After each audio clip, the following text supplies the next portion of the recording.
¿Cómo están? Muy buenas tardes. Bien,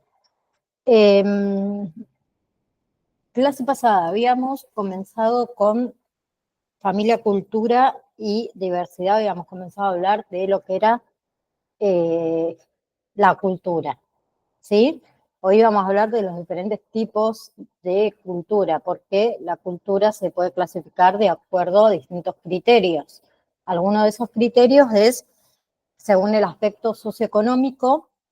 Ahí tenemos la cultura de élite, que es aquella que se sostiene desde las, podemos decir, las altas esferas del poder dentro de una sociedad, todo lo que es también la cultura popular, que es el conjunto de tanto manifestaciones y elementos culturales propios, digamos, de un pueblo, y después tenemos lo que es la cultura de masa, que en realidad está formada por bienes culturales que son presentados, podemos decir, por los medios masivos de comunicación y a los que accede una gran parte de la población. También tenemos la cultura según el uso de la escritura, que tenemos la cultura, o las culturas, perdón, orales o agrafas, que son aquellas que no conocieron eh, la escritura y utilizaron la forma oral, digamos, para transmitir y para conservar todas sus tradiciones, y la cultura letrada, ¿sí? Que son aquellas que en realidad surgieron luego de la invención de la escritura, ¿sí? Y que se utilizan en realidad como una herramienta para transmitir todos los rasgos de una cultura de generación en generación. Bien, después tenemos las culturas según la religión. Tenemos lo que son las culturas teístas, que son aquellas que creen en una divinidad superior y suelen ser monoteístas cuando creen en una sola divinidad, o, perdón, politeístas, que son cuando creen en más de una divinidad. Luego tenemos la cultura no teísta, que son aquellas que no creen en una divinidad superior, sino que le otorgan el poder, podemos decir, a otras fuerzas, como es, por ejemplo, la fuerza de la naturaleza, ¿sí? También tenemos la cultura según la forma de producción. Tenemos todo lo que son las culturas nómades, ¿sí? Que son aquellas que no se asientan de una forma permanente. Hola Estela, ¿cómo estás? Hola, profe. Bien, estamos hablando de los diferentes tipos de cultura. Después vas a tener que ver un minutito nomás de clase, de la clase de lo que hablé anteriormente, perdón, no de la clase anterior, de lo que hablé anteriormente, ¿sí? Estamos viendo los diferentes tipos de culturas. Ahora está hablando de la cultura según la forma de producción que, como les decía, tienen, por ejemplo, la cultura nómades, ¿sí? Que son aquellas que no se asientan de forma permanente en un lugar, digamos, geográfico, sino que son aquellas que se van trasladando todo su asentamiento de acuerdo a la disponibilidad de alimento o a la disponibilidad de trabajo. También están lo que son las culturas urbanas, que son aquellas que se desarrollan en las ciudades, que suelen basar toda su economía en lo que es la actividad, como es el comercio, como son los servicios, perdón, y sus habitantes también comparten rasgos y comparten estilos de vida. Y tenemos las culturas rurales, perdón, ¿sí? Que son aquellas que son de tipo sedentarias, que se asientan en zonas rurales y basan toda su economía en actividades como es la agricultura, la ganadería, ¿sí? Esos grupos también comparten tradiciones, costumbres y comparten rasgos propios. Y por último, tenemos la cultura según la distribución geopolítica. Lo que sería la cultura global, ¿sí? Que es aquella que se da en un espacio geográfico muy amplio, que suele usarse dentro de esta categoría algunos términos, como es, por ejemplo, a ver, la cultura occidental, ¿sí? Aquella que comparten los países y grupos del hemisferio este. Después tenemos, por ejemplo, a ver, la cultura oriental, ¿sí? Que son las que comparten las del hemisferio este. Luego está, por ejemplo, lo que es las culturas regionales, ¿sí? Aquellas culturas que comparten, digamos, los países que conforman una región y que tienen rasgos comunes, por ejemplo, los latinoamericanos, ¿sí? Después está la cultura nacional, que es aquella que se desarrolla en un o dentro, mejor dicho, de un determinado estado, ¿sí? Que también sus habitantes comparten valores y comparten símbolos, y la cultura local, ¿sí? Que es aquella cultura, digamos, que se desarrolla en porciones más pequeñas del territorio. Bien, pero los individuos también compartimos rasgos y compartimos culturas y costumbres. Bien, entonces, ¿cuál es la importancia de la cultura y de la diversidad cultural? La cultura, ustedes acuérdense que fue creada por el ser humano, ¿sí? Y está presente en los grupos sociales. Entonces, todos los individuos se ven afectados, ¿sí? Por la cultura. La cultura es importante porque aporta, podemos decir, identidad a las personas, aporta sentido de pertenencia, ¿sí? A través de la cultura, uno como individuo se expresa, ¿sí? Uno incorpora un estilo de vida, uno comparte, se relaciona con sus pares. Bien, y también acuérdense que la cultura incluye tanto bienes materiales como bienes inmateriales, ¿sí? ¿Qué son en realidad? Creaciones que reflejan los valores de una sociedad, que se plasman en forma artística, la música, el arte, la literatura, la danza, la escritura, la arquitectura, la gastronomía y muchísimas más. ¿Sí? Ahora, hablando de familia, ¿sí? Que es otro término que vamos a utilizar mucho, ¿sí? Todo lo que tiene que ver con la diversidad familiar, los diferentes tipos también de familia.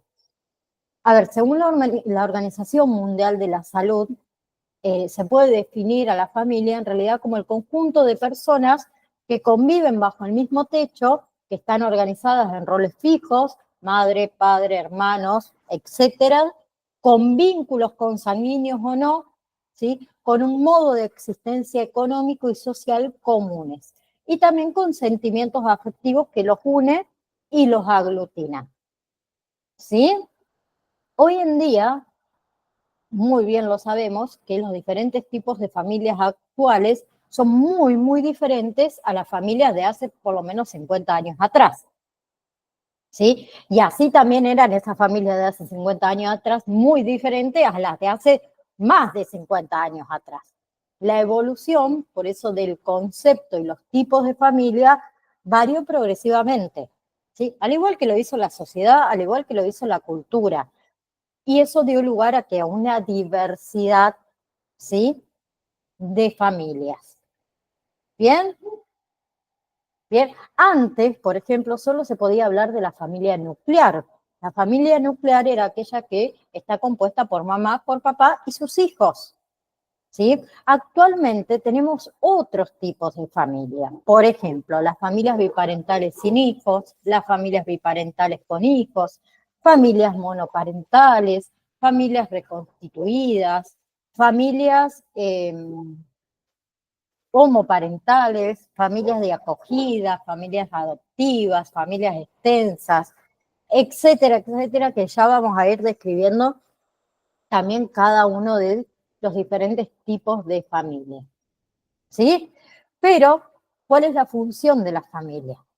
¿Sí? Las funciones de la familia en realidad están relacionadas con cubrir una serie de necesidades básicas. ¿Cuáles serían esas necesidades básicas? La necesidad de tener, que se refiere a lo material, ¿sí? Son los aspectos económicos y los aspectos educativos necesarios para vivir. Luego está la necesidad de relación.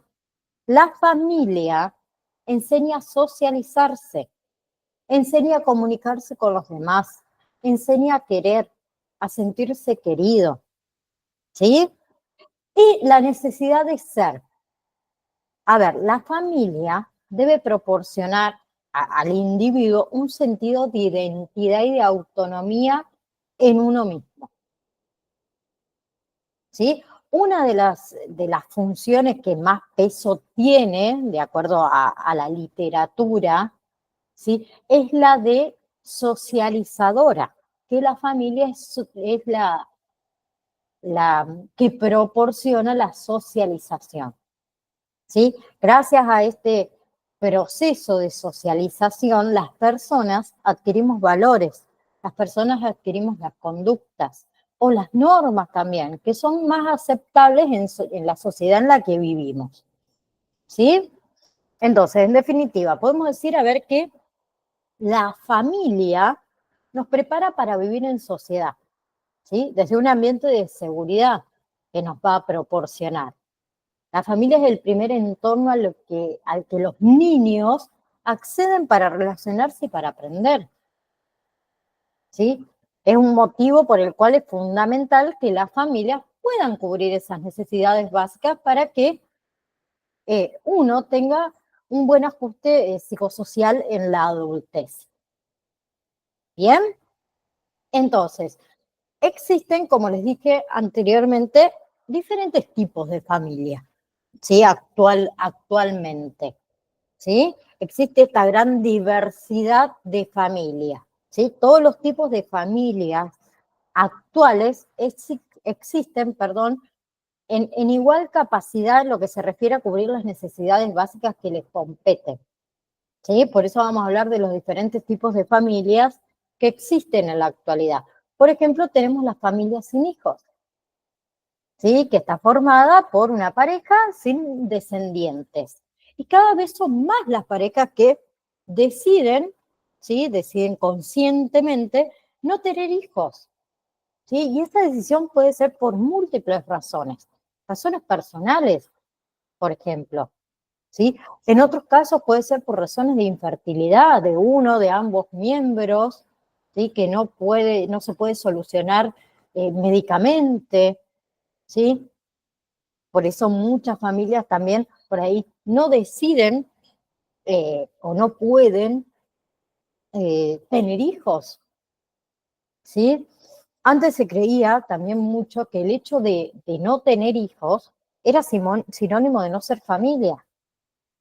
Pero la pareja sin hijos también son familia. Bien, después tenemos la familia más clásica, podemos decir, que es la familia biparental con hijos, ¿sí? Que es la más clásica, que también la pueden conocer, como les nombré antes, como familia nuclear o familia tradicional, ¿sí? Que está formada por una madre, por un padre, por o los hijos biológicos hablo, ¿no? Bien, la mayoría de la población, ¿sí? Cuando se piensa en familia, se imagina este tipo de familia, la familia biparental con hijos, ¿sí? Pero cada vez se va ampliando más el término, ¿sí? Culturalmente, aún podemos decir que el tipo de familia biparental es la más popular, ¿sí? Luego tenemos las familias homoparentales, que son aquellas que están formadas por una pareja homosexual, pueden ser dos hombres, dos mujeres, con uno o más hijos, ¿sí? Bien, sabemos que estas no son familias nuevas, no son familias nuevas, pero se presenta en la sociedad que aumentó significativamente, podemos decir, este tipo de familia en los últimos años, ¿sí? Este tipo de familias, las familias homoparentales, aquellas formadas por parejas homosexuales con hijos, a ver, ha tenido que luchar muchísimo contra todos los prejuicios derivados de la homofobia, ¿sí? Y también tenemos del otro lado que pocos o nada se cuestionan la validez y la capacidad de una pareja homosexual para formar una familia. Las parejas homosexuales con hijos, ¿sí? Parece que han tenido que hasta recurrir incluso a investigaciones científicas que prueban que son una legítima familia, ¿sí?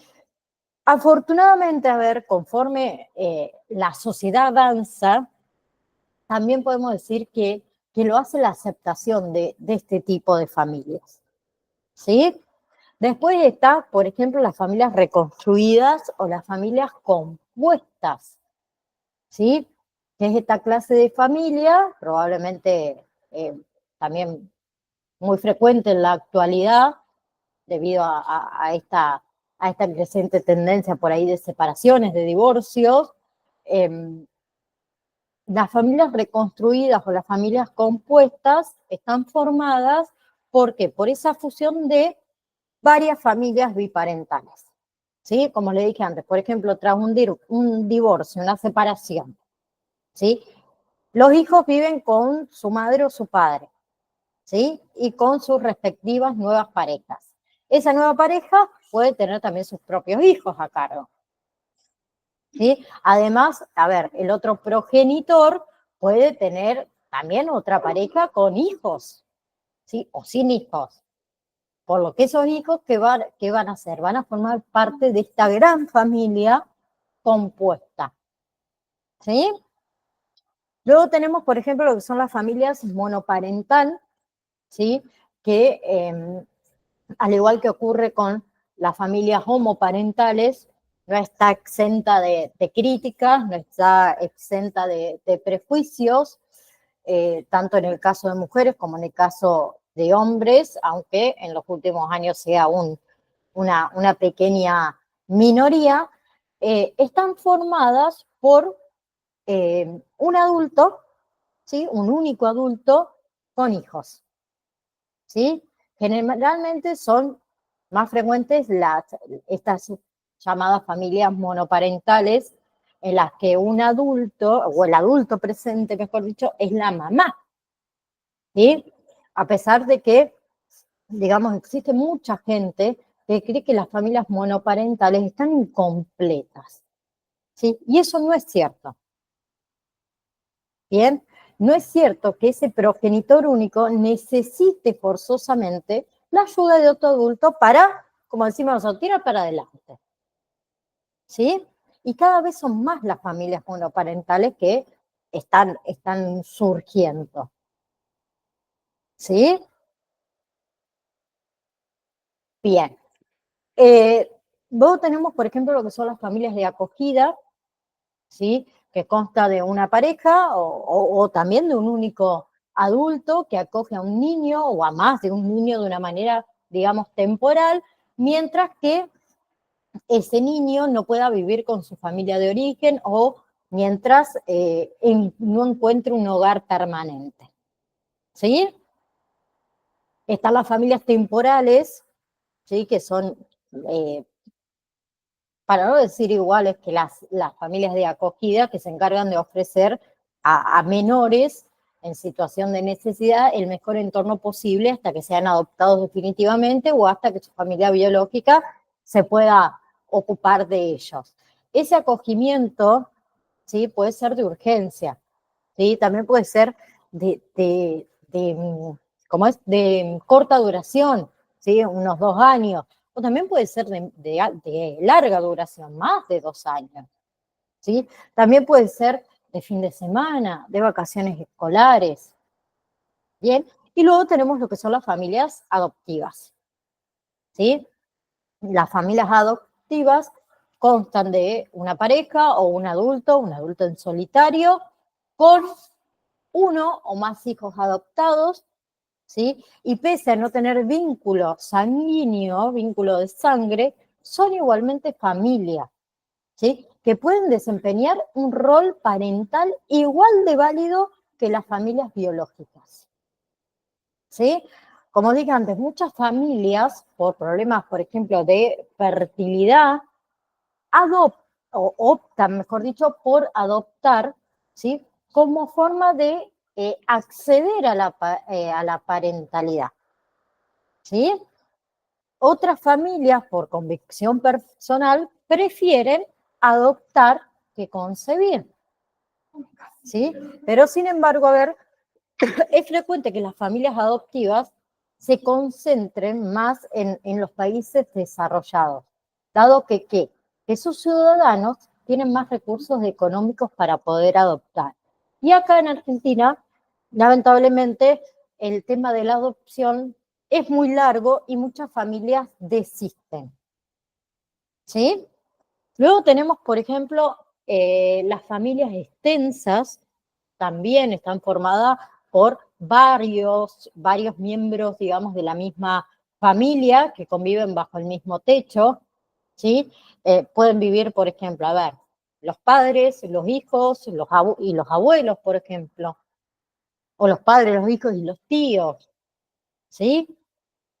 También otro ejemplo, a ver, de familias extensas son las situaciones en las que uno de los hijos tiene sus propios hijos y conviven juntos, o cuando los sobrinos, ¿sí?, se mudan con sus tíos, con sus primos.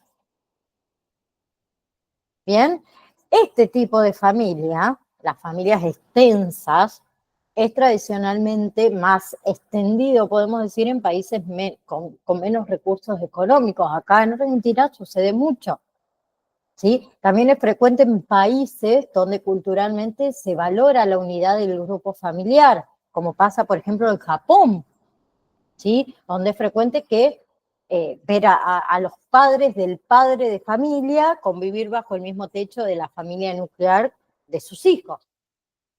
¿Sí? Bien.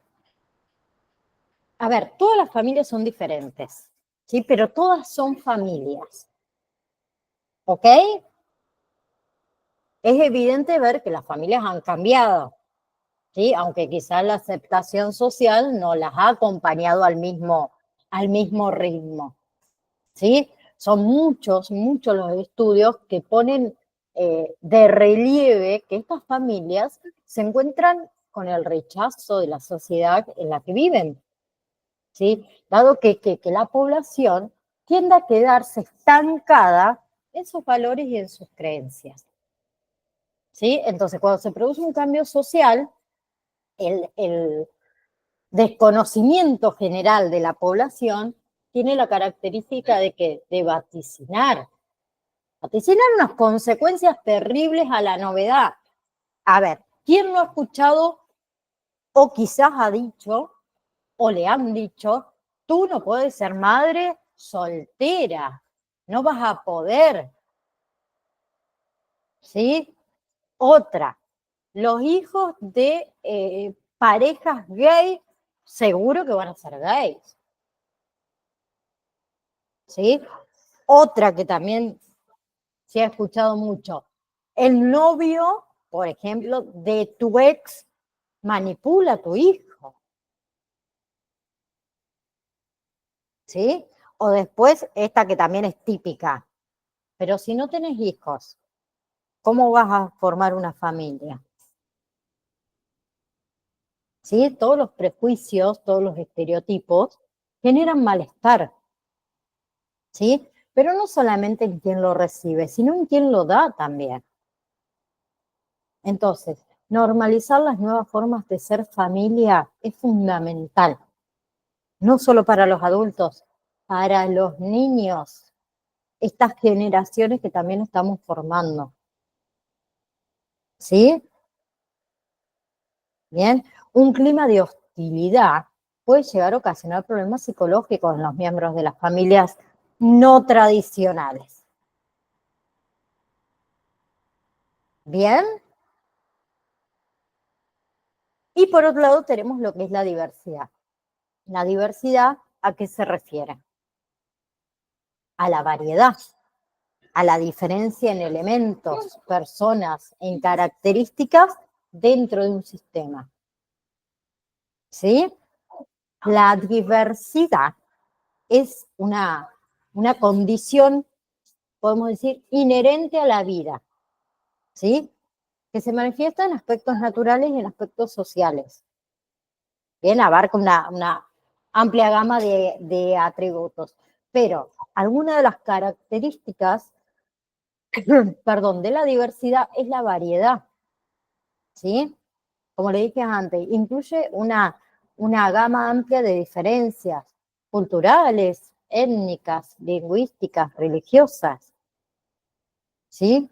Otra característica de la diversidad es que es heterogénea, ¿sí? Se compone de múltiples elementos que no son iguales y crean un conjunto diverso, ¿sí?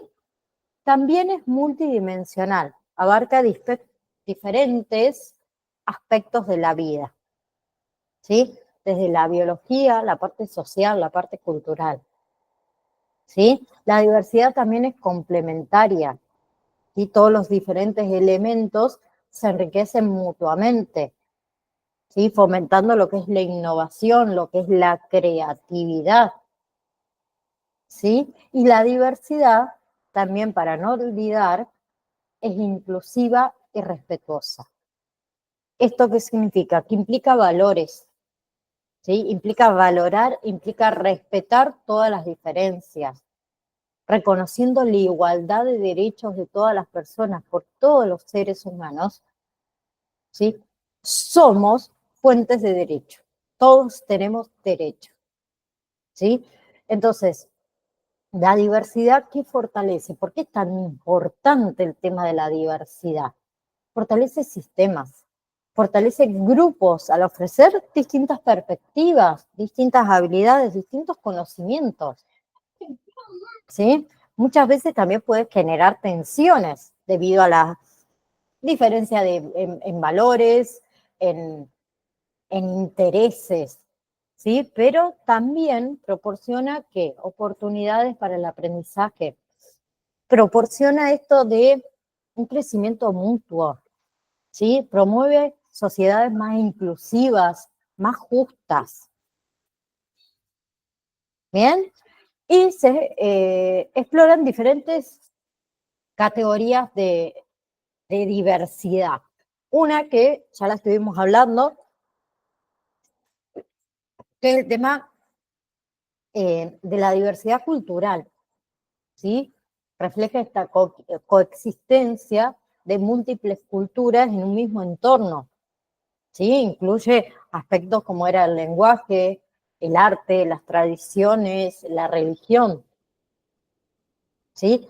Todo lo que sería la multiculturalidad, ahí está, multiculturalidad, se refiere a esa presencia de diversas culturas en un territorio, ¿sí? Mientras que hay un diálogo intercultural que va a buscar esa interacción respetuosa entre ambas culturas, ¿sí?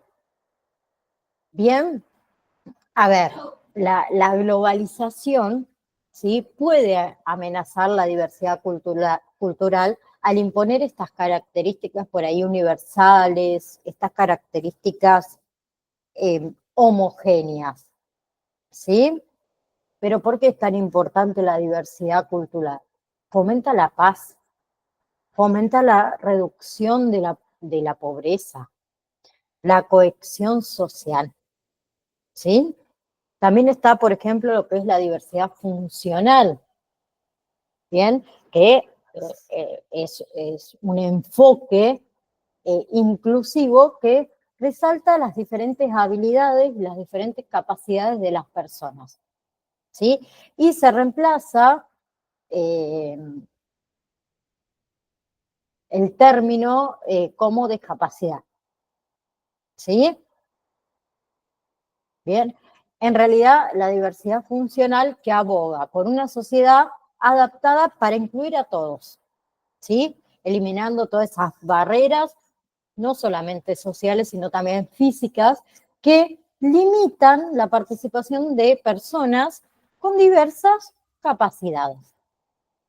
Bien, después teníamos, como pasa en las culturas, la diversidad étnica, ¿sí? Hay distintos grupos étnicos en una sociedad, cada uno con sus costumbres, con su lenguaje, con su tradición, con su religión, ¿sí?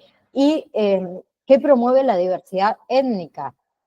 La interacción, el respeto mutuo entre diferentes grupos, ¿sí? Hay diversidad lingüística, la existencia de estas múltiples lenguas en un área geográfica, ¿sí? Bien, todo lo que es la diversidad lingüística refleja en realidad la diversidad cultural de una región, ¿sí? Es esencial, podemos decir, para las tradiciones, para las identidades culturales, ¿sí? Se hacen muchísimos esfuerzos para documentar, para revitalizar lenguas en peligro de extinción, podemos decir. ¿Sí? Y también tenemos diversidad biológica o biodiversidad, lo pueden encontrar también como biodiversidad, que incluye la variedad de seres vivos, ¿sí? Incluye sus ecosistemas, incluye las diferencias genéticas, y eso es fundamental para que para el equilibrio del ecosistema y para la vida en el planeta. ¿Bien? Hay diversidad genética, ¿o no? ¿Sí? Hay diversidad sexual también, ya que hablamos de diversidad, ¿sí? Que engloba ¿qué? Diferentes orientaciones sexuales, heterosexualidad, homosexualidad, bisexualidad, asexualidad, ¿sí? Lo que es la diversidad sexual celebra las diversas formas en las que las personas experimentan y expresan su atracción sexual, ¿sí? Después tenemos la diversidad de género, ¿o no? Que también en la actualidad se habla mucho, que refleja que la diversidad en identidad y en expresión de género, ¿sí? La diversidad de género tiene diferentes categorías. Por ejemplo, la cisgénero, con C, cisgénero, que es la identificación con el género asignado al nacer. Bien, después tenemos transgénero, que es la identificación con un género distinto al asignado al nacer.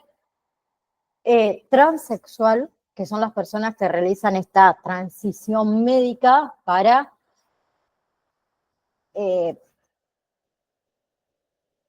alinearse con su identidad de género.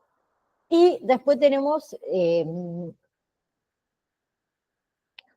las no binarias, ¿sí? Que son personas que no se identifican exclusivamente como hombre o como mujer. ¿Bien? Pero ¿por qué es tan importante el tema de la diversidad en la sociedad y en las, podemos decir, en las organizaciones, ¿no? ¿Sí? Todo lo que es la diversidad, tanto familiar como cultural, permite la inclusión de diferentes culturas, de diferentes valores, de diferentes opiniones, promoviendo una sociedad un poco más equitativa, más pluralista, podemos decir. ¿Sí? Otra cosa, por ejemplo, la diversidad en el entorno laboral es muy beneficiosa. ¿Sí? ¿Por qué? Porque fomenta un mejor clima de trabajo, impulsa la creatividad, impulsa la innovación, aumenta la productividad, que también es sumamente importante. ¿Sí? Entonces, en conclusión, la diversidad, podemos decir que es un valor fundamental que abarca múltiples aspectos del ser humano y del mundo natural. ¿Sí? La diversidad, ¿qué hace? Reconoce y respeta, ¿sí?, a la diversidad. Eso es esencial que nosotros lo desarrollemos. Así podemos desarrollar, valga la redundancia, un desarrollo de la sociedad más inclusiva, más justa, más equitativa. ¿Sí? En todos los ámbitos, desde el ámbito cultural hasta el biológico, la diversidad enriquece nuestro entorno. La diversidad promueve el progreso, ¿sí? Promueve la convivencia, también podemos decir pacífica. ¿Bien? Vamos hasta ahí. Y otra cosa importante con respecto a la diversidad en el aula, ¿sí? La diversidad cultural, como venimos hablando, se manifiesta en el ámbito familiar cuando la pareja, ¿sí?, convive de diferentes culturas. ¿Bien? Como les dije, creo que fue la clase pasada, yo traigo una cultura familiar, mi esposo trae su cultura familiar. ¿Sí? Los hijos que nacen de estas familias se nutren tanto de la cultura del papá en el caso mío, y de la cultura de la mamá, que sería, bueno, en este caso yo. ¿Sí? El niño tiene aportes de ambos, los cuales debe conservar, los cuales debe difundir. ¿Sí? Y la diversidad cultural se manifiesta en el aula, ¿sí? En la institución educativa. Por ejemplo, cuando los educadores provienen de grupos culturales diferentes. ¿Sí? El compartir el aula con otros niños, ¿sí? Con diferentes culturas, etcétera, lejos de ser un motivo de conflicto, en realidad debe motivar en nosotros actitudes de respeto e interés por aprender de ellos. ¿Sí? Y la diversidad en la familia se manifiesta también por la diversidad generacional. ¿Sí? Que es de ser también una diferente cultura. ¿Sí? Porque como les dije antes, la cultura no es la misma, la cultura, por ejemplo, de un país, no es la misma que la de hace 50 años atrás o 70 años atrás. ¿Sí? Después hay familias que hay varias generaciones. Ahí ya tenemos, con varias generaciones dentro de una familia, una diversidad cultural. ¿Sí? Entonces, diversidad cultural en la familia es un término en realidad que se emplea para hacer referencia a las distintas creencias, a las distintas costumbres y a las distintas tradiciones que operan dentro de una familia. ¿Sí? En realidad, el término opera en dos niveles. El primer nivel se refiere a las diferencias culturales que existen entre una familia y otra que pertenecen a una misma sociedad. ¿Sí? ¿Qué quiero decir? Que dos familias no tendrán los mismos principios culturales a pesar de permanecer o pertenecer, mejor dicho, a la misma zona geográfica y a la misma cultura. ¿Sí? En cualquier caso, obvio que podrán mantener los principios básicos. ¿Bien? Y el segundo nivel de diversidad cultural se refiere a la variedad que existen dentro de la familia. ¿Sí? Como ustedes saben, la familia está formada por dos o más integrantes y cada uno de ellos tiene una cultura que ha adoptado. ¿Bien?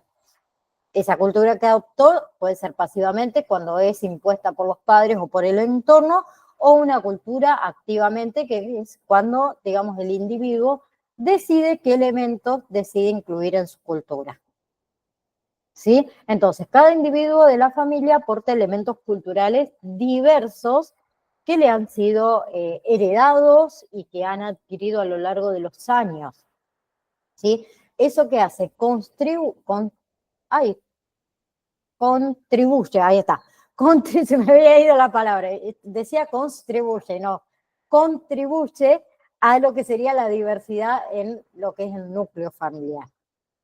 ¿Sí? Por eso este segundo nivel, ¿sí? En que las familias son culturalmente diversas, ¿sí?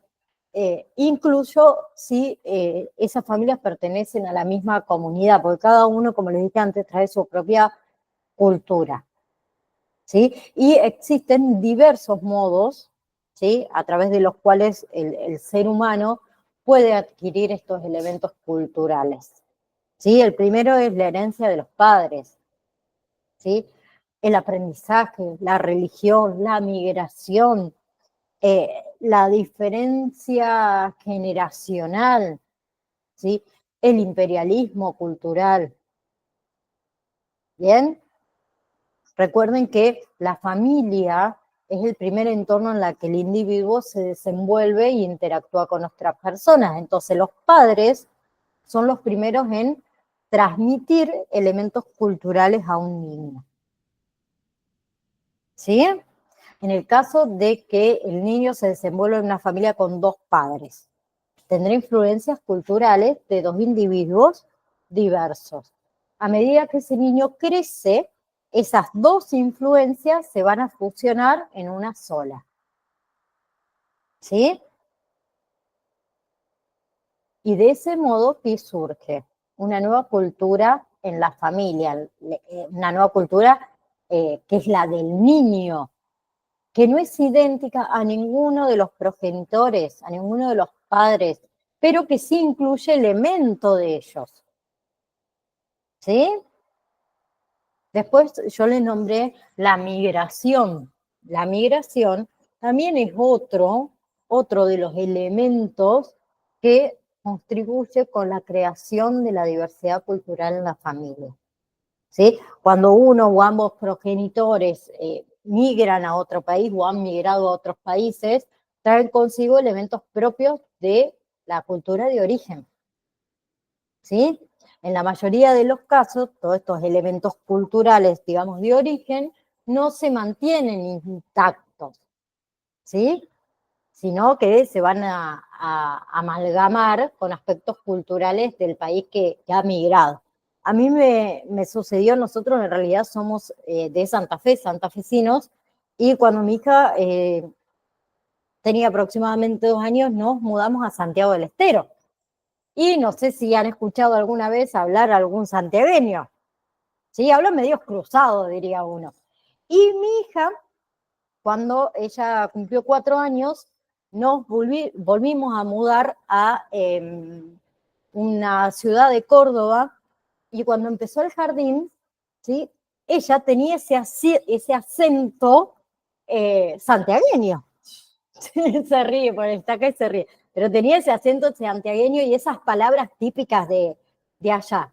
Y lo primero que me dijo la maestra, ¿ustedes de dónde son? Porque yo vi que eran de Santa Fe. Entonces le tuve que contar que en realidad mi hija vivió 2 años en Santiago del Estero, que fue el principio cuando ella empezó a hablar, y después con el paso del tiempo cambió, ¿sí? Pero traía esa cultura que quedó en alguna parte por ahí, porque alguna palabra por ahí le sale todavía un poquito santiagueña. Pero son diferentes culturas por esto, por el tema de la migración. Imagínense que en un mismo país, con respecto a la tonada, ¿sí? De nuestra voz, cambia muchísimo. ¿Sí? Imagínense si los 2 progenitores provienen de distintos países. La diversidad va a ser mucho mayor, ¿sí? Habrá mucho más culturas interactuando. ¿Bien? Y no todos los elementos culturales son resultado de la herencia de los padres o del país de origen. Hay algunos elementos culturales que se aprenden, ¿sí? El ser humano interactúa, ¿sí? Con una gran cantidad de personas diariamente. En la escuela, en el trabajo, en la universidad, en el gimnasio, con los amigos, etcétera. ¿Sí? Nosotros estamos en contacto con la cultura particular de muchísimos individuos. Entonces, al interactuar, por ejemplo, con nuestros amigos, con nuestros colegas, con nuestros compañeros, nosotros como individuos aprendemos elementos culturales de otras personas. ¿Y qué pasa? Muchas veces los integramos a nuestra cultura propia, ¿sí? Y de ese modo aumentamos la diversidad cultural. ¿Bien? Y la religión, por ejemplo, es uno de los elementos de la cultura, ¿sí? El cual también puede dar, podemos decir, forma al comportamiento de los seres humanos en distintos aspectos de nuestra vida. ¿Bien? Por ejemplo, a ver, los católicos celebran la Navidad, ¿sí? Para conmemorar el nacimiento del niño Jesús, ¿sí? Los judíos celebran lo que se llama Hanukkah, ¿sí? Que es una fiesta que dura 8 días consecutivos, en los cuales se festeja la derrota de Antíoco, creo que se llama, sí, Antíoco, ¿sí? La derrota de él que estuvo a manos de los macebeos. ¿Bien? Entonces, también la religión tiene diversidad cultural, ¿sí? Y, como les dije antes, también lo que es la brecha generacional, que es un término que se emplea para hacer esta referencia a las diferencias que existen de una generación a otra, es la separación social, cultural y política que existe entre los padres, los hijos, los abuelos, los bisabuelos, ¿sí? En la familia existen por lo menos 2 generaciones, ¿bien? La de los padres y la de los hijos, ¿sí? Por lo menos 2 generaciones existen. En ocasiones también se encuentran presentes las generaciones de los abuelos y de los bisabuelos, los que tuvieron la suerte o las tienen hoy en día, ¿sí? Este orden de ideas, la existencia de 2, digamos, o más generaciones, garantiza también lo que es la diversidad cultural, ¿sí? Eso se debe a que cada generación tiene valores, cada generación tiene tradiciones propias, ¿bien? Que se modifican o que en ocasiones también desaparece con la llegada de las nuevas generaciones, ¿sí? Y otro de los resultados de esta diversidad cultural es uno de los tipos de imperialismo, que es el imperialismo cultural, que se entiende como el dominio que ejerce una nación, ¿sí? Una nación fuerte, sobre una débil a través de imposición de elementos culturales, ¿sí? Por ejemplo, Estados Unidos ejerce imperialismo cultural sobre muchas naciones del mundo a través de diversos productos culturales, películas, música, libros, la comida rápida, ¿sí? Los restaurantes de comida rápida, ¿sí? En ese orden de ideas, la familia también incluye estos elementos extranjeros en la cultura propia. Y eso también favorece a lo que es la diversificación cultural. ¿Bien? Algo que me faltó, que no se los dije, es con respecto a los niveles de diversidad cultural en la familia, que en realidad se desenvuelven 2 niveles. El primer nivel es colectivo y el segundo nivel es individual. A ver, cuando hacemos referencia al primer nivel, ¿sí? El nivel colectivo, se considera la familia como una organización colectiva, ¿sí? Cuyos miembros, esos miembros de la familia, actúan como un todo. ¿Bien? En este primer nivel, en el nivel que es colectivo, ¿sí? De diversidad cultural, señala que una familia no está culturalmente idéntica a otra, ¿sí? Por más que se desarrollen en una misma comunidad.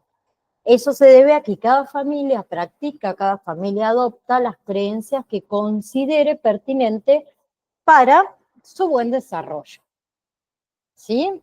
Entonces, la diversidad cultural de la familia, ¿sí? O de una familia a otra familia, se observa, por ejemplo, en la religión que practica, en la gastronomía, en las preferencias políticas, ¿sí? Y por otra parte, tenemos el segundo nivel de diversidad cultural, que considera a la familia como una organización de seres individuales, ¿sí? Que cada uno tiene una cultura propia, ¿bien? Entonces, dentro de una familia habrá distintas culturas o tantas culturas como miembros tenga esa familia, ¿sí?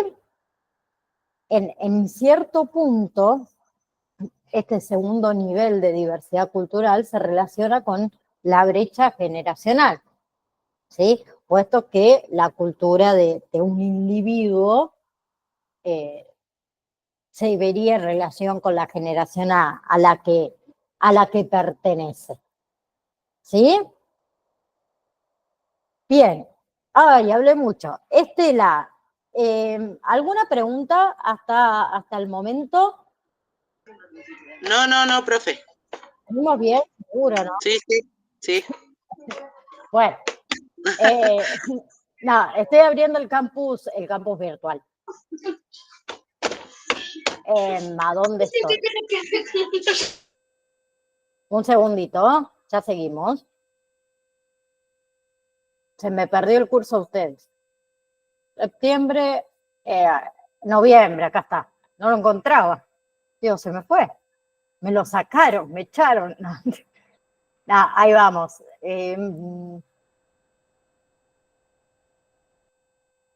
Quiero ver dónde quedé, porque después me pierdo, ¿viste? Que yo después, ¿dónde estoy? ¿Dónde estoy?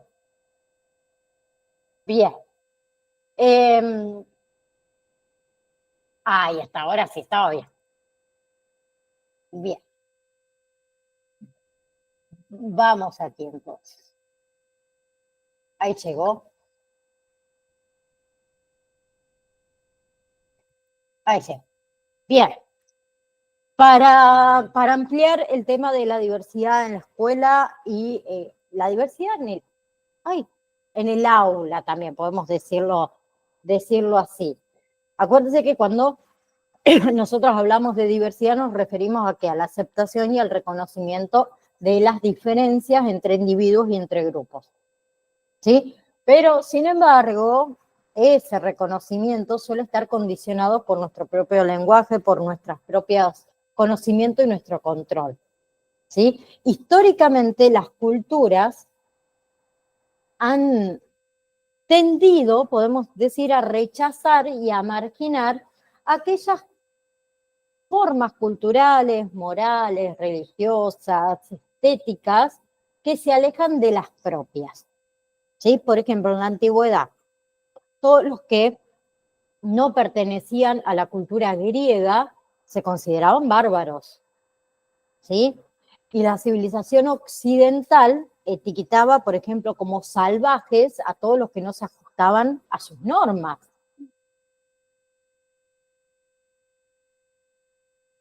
¿Sí? Entonces, lo que es el etnocentrismo es una clase en realidad de manifestación clásica de esta actitud, donde los sectores socialmente desiguales se caracterizan únicamente por sus condiciones materiales de vida. ¿Sí? Entonces, ¿qué se asumía? Que los grupos, podemos decir, populares, no tenían margen de libertad para, con respecto a su experiencia cotidiana, a sus elecciones, a sus creencias, que eran vistas como respuestas a su privación económica. ¿Sí? En lo que es el ámbito escolar, estos supuestos dieron lugar a la idea de privación para explicar el fracaso escolar en los niños en sectores públicos. Se le atribuía a un déficit cultural debido a la pobreza que hay en todo su entorno.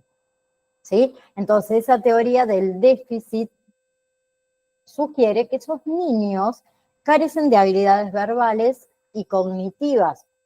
¿Sí? Refleja que un desconocimiento de las lógicas particulares de construcción del significado en diferentes contextos culturales. Ustedes saben que anteriormente a los niños, ¿sí? O a las personas con algún tipo de discapacidad, ¿sí? Diferente, las familias que hacían los ocultaban. ¿Sí? Hoy en día he escuchado muchas veces, ¿cuántos niños con alguna patología? Que antes no había tantos. No, antes sí había. Siempre las hubo. Pero antes la familia que hacía lo ocultaba, la alejaba de la sociedad, porque no pertenecía, porque lo discriminaban. ¿Sí? ¿O no? Se discriminaba. Un niño, por ejemplo, con síndrome de Down, no podía ir a una escuela común. Por Dios, es una locura mandarlo a una escuela común. No, tiene que estar con sus pares. Entonces lo aislaban. ¿Sí? Hoy en día, algo bien simple, no hablemos de la escuela, hablemos de lo que hacemos nosotros como personas. En una esquina de una calle hay una rampa para las personas con silla de ruedas. Y estacionamos, ¿dónde estacionamos el auto nosotros? Bien en la rampa, para que nadie pueda subir. O no una persona en silla de ruedas, sino una persona adulta mayor que tiene dificultad para caminar, que se le hace mucho más fácil subir por una rampa. Ah, no, pero me bajo ahí a la despensa 5 minutos y vengo. Qué egoísta que somos, ¿no? ¿Por qué? ¿Por qué somos así? Porque muchas veces creemos que lo nuestro es mucho más importante que lo de los demás. Y tampoco es tan así. ¿Sí? Es como cuando vamos al médico, porque tenemos a nuestro hijo enfermo. Es obvio que nosotros vamos a pensar que nuestro hijo está mucho peor que el que tiene el turno antes. ¿Sí? Pero eso no significa de que ese niño no tenga el mismo derecho que yo a recibir la ayuda médica, y si él sacó el turno antes, tiene más derecho él que el mío. ¿Sí? Pero nosotros solemos pensar siempre en modo egoísta. Bien, entonces, la clase próxima vamos a hablar y a profundizar el tema de la diversidad en la escuela, ¿sí? Y hablar de, si llegamos obviamente, del tema de las familias, ¿sí? Con necesidades educativas especiales, que es sumamente importante. ¿Qué son las necesidades educativas especiales que se necesita para abordar esas necesidades educativas especiales? ¿Bien? Bien. Estela, como siempre, más que agradecida a tu presencia. Gracias por acompañarme. Como siempre, si Dios quiere, nos vemos el miércoles próximo. ¿Sí? Bueno, profe. Y ¿Cuándo, que, profe, sí, cuándo habilitaba el examen? ¿Hoy?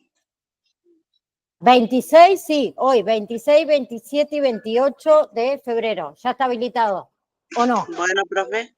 No, yo no me he fijado, por eso pregunto. Ah, no me asustes. No, Porque digo, no me he fijado, por eso yo pregunto. creo que lo habilité. Igual ahora lo voy a corroborar, no vaya a ser cosa que no se lo habilite. Igual alguien me hubiese escrito. Sí, sí, sí. Pero ahora lo voy a corroborar. Pero se supone que está habilitado desde Bueno, hoy profe. 26 hasta el 28. ¿Sí? Bueno, Así profe. que todavía tenés tiempo, ¿eh? Estamos listos. Un beso enorme. Gracias. Chao, Igualmente. chao. Chau, chau.